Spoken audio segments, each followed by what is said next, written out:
कौमी सलामती कमेटी का इजलास दोबारा बुलाया गया तो हुकूमत फिर पीटीआई को दावत देगी। वज़ीर दिफा ख्वाजा आसिफ कहते हैं कि इजलास में शिरकत करना या ना करना पीटीआई का अपना फैसला है। पीटीआई ने कौमी सलामती कमेटी इजलास में पहले आने का इकरार किया, फिर इनकार किया। पीटीआई को बानी के अलावा कौमी एजेंडे पर भी बात करनी चाहिए।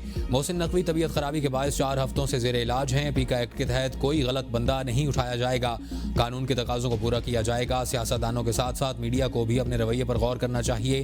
कलअदम टीटीपी की बहुत बड़ी तादाद अफगानिस्तान में बैठी हुई है। हालात संवारने के लिए दोनों हुकूमतों को गैर मामूली इकदाम करना होंगे। किसी भी फैसले पर बलोचिस्तान की रिवायती क़यादत को ऑन बोर्ड करना चाहिए। सरफराज बुगटी को बातचीत के अमल की क़यादत करनी चाहिए। बलोचिस्तान की शिकायत 50 साल से पुरानी हैं।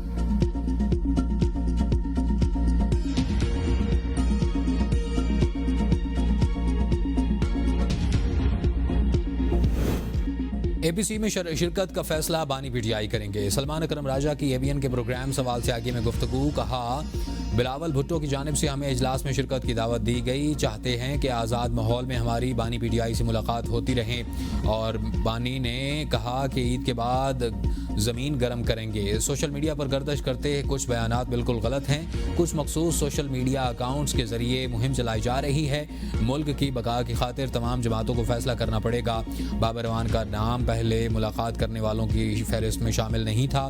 फैसल चौधरी के मामले में मेरा कोई अमल दखल नहीं। कल फैसला बदलता है तो फैसल चौधरी वापस आ जाएंगे।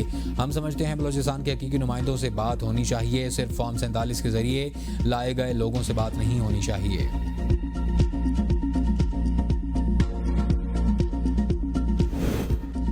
ईद के बाद तहरीक इंसाफ में फॉरवर्ड ब्लॉक बनेगा। अली अमीन गंडापुर की छुट्टी हो जाएगी। शेर अफजल मरवत का दावा। कहा, अली अमीन अलीमा खान और बुशरा बीबी की गुड बुक्स में नहीं है। जिस तरह उस्मान बुज़दार महमूद खान काबिल कबूल थे उस तरह अली अमीन नहीं। मेरी छुट्टी ना हुई होती तो अली अमीन गंडापुर की छुट्टी हो चुकी होती। अली अमीन की छुट्टी वही लोग करवाएंगे जो दीगर लोगों की छुट्टी करा रहे हैं। एहतजाज में अब अली अमीन का सियासी किरदार नहीं रहा। बानी पीटीआई की रिहाई के हक में फैसलों को नज़रअंदाज किया गया। पीटीआई में ऐसा कोई नहीं कि जो एहतजाज के लिए लोगों को निकाल सके। पीटीआई की क़यादत ईद के बाद मुतवक्के एहतजाज को मुअख्खर कर देगी। पीटीआई को कौमी सलामती पार्लिमानी कमेटी में जाना चाहिए था। इजलास में ना जाने का फैसला गैर मुंतखब लोगों का था। कौमी सलामती कमेटी इजलास में हुकूमत 10 बार भी दावत देगी तो शिरकत नहीं करेंगे। पीएसी चेयरमैन जुनैद अकबर की एबीएन न्यूज़ से खुसूसी गुफ्तगू। कहा, हुकूमत पहले फैसला कर ले कि हमें पॉलिटिकल वर्कर्स मानते हैं या दहशतगर्द। बानी पीटीआई का बयानिया ही सब का बयानिया है। तहरीक इंसाफ की लीडरशिप और पीटीआई का सोशल मीडिया एक पेज पर हैं। बानी पीटीआई से मिलने के लिए कुछ लोगों को इजाज़त मिलती है और कुछ को नहीं। 2 हफ्तों से मुझे भी नहीं मिलने दिया गया। अदालती हुक्म के बावजूद पॉलिटिकल एजेंट लोगों को बानी पीटीआई से नहीं मिलने दिया जाता। मौलाना फजलुर रहमान के साथ ग्रैंड अलायंस हमारी ख्वाहिश है, ज़रूरत नहीं। हुकूमत की परफॉर्मेंस ने IMF को हैरान कर दिया। हदफ से भी 200 अरब ज़्यादा टैक्स इकट्ठा किया गया। आलमी मालियाती इदारे से मुआहदे में आर्मी चीफ ने कलीदी किरदार अदा किया। मुखालिफिन ने ढंडोरा पीटा कि मिनी बजट आएगा। दहशतगर्दी और महंगाई के बावजूद मुआहदे तय पाना हुकूमती संजीदगी का अक्कासी है। वज़ीर शहबाज शरीफ का काबीना इजलास से खिताब। IMF स्टाफ लेवल मुआहदे पर मुबारकबाद। कहा, हदफ से ज़ायद महसूलात की वसूली काबिल सदाइश है। सूबों ने ज़राई टैक्स में बहुत हिस्सा डाला। IMF ने 10.2 ट्रिलियन का टारगेट दिया था। हमने 10.6 ट्रिलियन हासिल किया। 1.3 बिलियन RSF की मद में भी शामिल किए गए। IMF ने कहा कि हदफ को हम कम कर देते हैं। मैंने मना किया और हम इस हदफ को 12.3 पर लेकर आए। लगन और मेहनत से काम करते रहे तो मुल्क में ज़रूर तरक्की आएगी। तनख्वाहदार तबके से टैक्स वसूली भी मईशत के लिए अहम है। अदालतों से टैक्स मुकदमात की मद में 34 अरब रुपए हासिल किए। शुगर सेक्टर से 12 अरब इजाफे वसूल हुए। अदालतों में ज़ेर इल्तमा केसेस खरबों के हैं। जल्द महंगाई में कमी के हवाले से बड़ा रिलीफ पैकेज ला रहे। काबीना इजलास में आर्मी चीफ की वालदा के इंतकाल पर इज़हार अफसोस। मुल्क की मईशत के लिए खुशखबरी। IMF से स्टाफ लेवल मुआहदा तय पा गया। एग्जीक्यूटिव बोर्ड की मंजूरी के बाद तौसीई सहूलत प्रोग्राम के तहत $1 अरब मिलेंगे। मौसमियाती तब्दीलियों से निपटने के लिए पाकिस्तान को $1 अरब 50 करोड़ मिलेंगे। मजमूई तौर पर कर्ज की रकम $2 अरब हो जाएगी। IMF अलामिया के मुताबिक पाकिस्तान में अफराद ज़र 2015 के बाद से कम तरीन सतह पर है।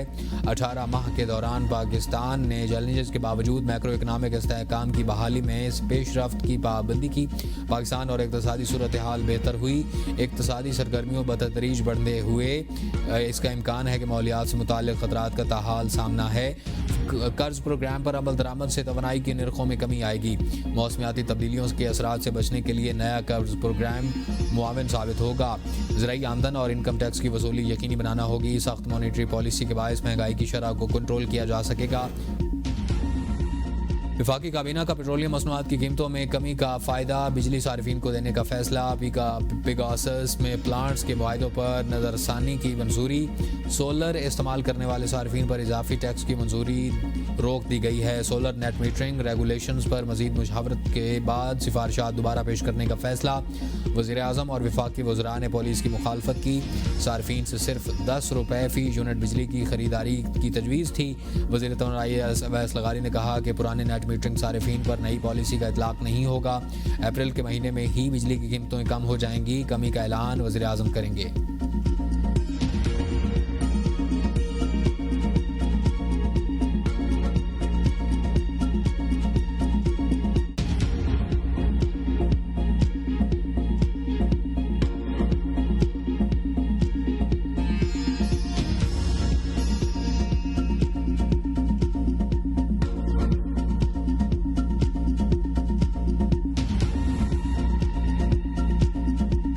सेनेट की कायम कमेटी पावर का इजलास। वज़ीर तवानाई की कमेटी को IPP इस बारे ब्रीफिंग। अवैस लगारी और शिबली फराज में झड़प। शिबली फराज ने कहा आपके आदाद शुमार दुरुस्त नहीं, आप ₹10 की बिजली खरीद कर ₹50 में बेच रहे हैं। अवैस लगारी ने कहा कि अगर हम ये कोशिश ना करें तो 10 साल बाद आप दुगनी कीमत पर खरीदेंगे। शिबली फराज बोले ये आप ही की लगाई हुई आग है। अवैस लगारी ने जवाब दिया आप हक़ाइक़ के बरक्स बात कर रहे हैं। अमेरिका ने पाकिस्तान और चीन समेत 8 ममालिक की 70 कंपनियों पर बरामदी पाबंदियां आयद कर दी। पाकिस्तान की 19, चीन की 42, मुत्तहिदा अरब इमारात की 4 कंपनियां शामिल। ईरान, फ्रांस, बरतानिया, अफ्रीका और सेनेगाल की कंपनियां भी पाबंदी का शिकार हुई। तमाम 70 कंपनियां अमेरिका की कौमी सलामती और खारजा पॉलिसी के मफादात के मुनाफी काम कर रही हैं। अमेरिकी हुकूमत का दावा, कहा इकदाम का मकसद गैर कानूनी। वज़ीर ख़जाना का IMF प्रोग्राम पर सख्ती से कारबंद रहने की आज़म का इजहार। मोहम्मद औरंगज़ेब कहते हैं कि टैक्स, तवानाई और सरकारी इदारों से मुताल्लिक़ इस्लाहात जारी रखेंगे। बाउ फोरम बराए एशिया के सालाना इजलास में मोहम्मद औरंगज़ेब की शमूलियती तिजारत के लिए आलमी इत्तेहाद की तश्कील की तजवीज़। कहा तरक्की पजीर ममालिक को इज्तमाई तौर पर मुनसिफाना तिजारती उसूलों और आलमी मालियाती इदारों में बेहतर नुमाइंदगी के लिए इत्तेहाद बनाना चाहिए। मुआशी तरक्की में रुकावट बनने के वाले कर्ज के बहरानों को रोकने की ज़रूरत है। इंफ्रास्ट्रक्चर और तवानाई के शोबे में चीनी सरमायाकारी खुशाइंद है। मुस्तकबिल के लिए चीनी इमदाद की बजाय सरमायाकारी और टेक्निकल मदद फराहम की है। और 1000 तलबा और माहिरीन ज़राअत। बानी PTI की तोशाखाना 2 केस में बार बार मुलतवी करने की वजूहात बताने की दरख्वास्त। इस्लामाबाद की अदालत में दायर दरख्वास्त में वकला ने मौक़िफ़ इख्तियार किया कि समात बगैर किसी कानूनी की वजह के मनसूख या मुलतवी नहीं की जा सकती।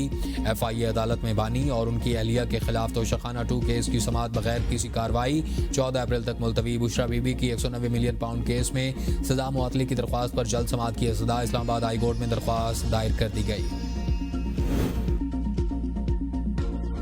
माह अप्रैल के लिए 43% पानी की किल्लत होगी। इंडस रिवर सिस्टम अथॉरिटी की एडवाइजरी कमेटी के इजलास में इंकशाफ हुकाम ने ब्रीफिंग दी कि इस वक्त की मौसमियाती तब्दीली की वजह से पानी की दस्तियाबी वाजिया नहीं। पानी की दस्तियाबी का मामला मई में दोबारा ज़ेर गौर लाया जाएगा। अप्रैल तक जून मामूल से कम बारिशों और ज़्यादा से ज़्यादा दर्जा हरारत की पेशगोई की गई। इंडस और झेलम के कैचमेंट एरियाज में बर्फबारी 31% कम रिकॉर्ड की गई। इजलास की सदारत चेयरमैन इरसा साहिबजादा मोहम्मद शबीर ने की। खरीफ के मुतवक्के पानी की दस्तियाबी पर गौर भी किया गया।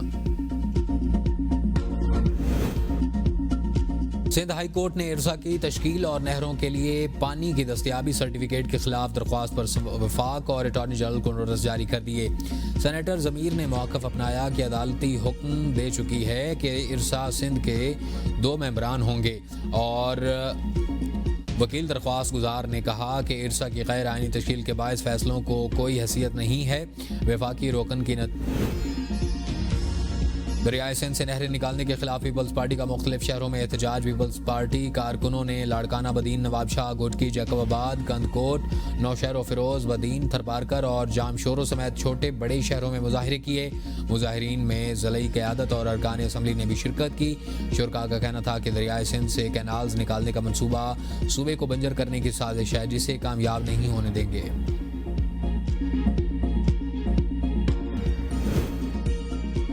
आज का अदालत में जिनको सजा सुना दे उनको मेडल दिया जाता है। इस्लामाबाद हाई कोर्ट के जस्टिस बाबर सत्तार की डीजी इमिग्रेशन एंड पासपोर्ट और डायरेक्टर नैब को अदालती अहकामात की खिलाफ वर्जी पर तौहीन अदालत की शो कॉज नोटिस पर रिमार्क्स में कहा कि अदालतें बार बार लिख रही हैं, लेकिन रियासत वही कर रही है जो वो हमेशा से करती आ रही है। और हाई कोर्ट्स ने नैब की सिफारिश पर सफरी पाबंदी में नाम शामिल करने के फैसले को कलअदम करार दे चुका, जबकि नैब फिर उसी तरह की सिफारिश कर देता है और फिर उसी तरह के नाम पाबंदी की फहरिस्त में शामिल कर दिए जाते हैं। डीजी इमिग्रेशन एंड पासपोर्ट और डायरेक्टरेट ने जवाब जमा कराने के लिए वक्त मांग लिया। अटॉर्नी जनरल एडवोकेट जनरल को मुआवनत के लिए नोटिस जारी। मलीर डेवलपमेंट अथॉरिटी के साबिक डीजी की नाम सफरी पाबंदी की फहरिस्त से निकालने के लिए केस में तौहीन अदालत का शो कॉज नोटिस जारी। चीफ इलेक्शन कमिश्नर समेत मेंबरान की तैनाती में दाखिल। इस्लामाबाद हाई कोर्ट ने सदर और वज़ीर आज़म को प्री एडमिशन नोटिस जारी कर दिया। 29 अप्रैल तक जवाब तलब। जस्टिस मोहम्मद आजम ने कौमी अपोजिशन लीडर्स उमर अयूब और शिबली फराज की दरख्वास्त पर समाअत की।